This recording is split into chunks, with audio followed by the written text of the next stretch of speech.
This is how to move icons on the home screen of your Android phone. You can simply move an app icon by long pressing it and then dragging the app icon around to move it somewhere else. You have to move an app icon like this. You can easily move it up or down, but if there is a widget or other apps there, you will not be able to move it.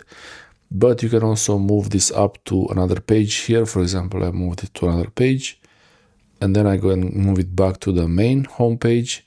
You can also move apps to folders. For example, I could move these two apps together by dragging one app on top of the other one, and now they are in a folder. And this is the folder. I could even edit the name. So I could give this folder test name. And if I want to move one app outside of the folder, now the app is outside and also the folder is gone.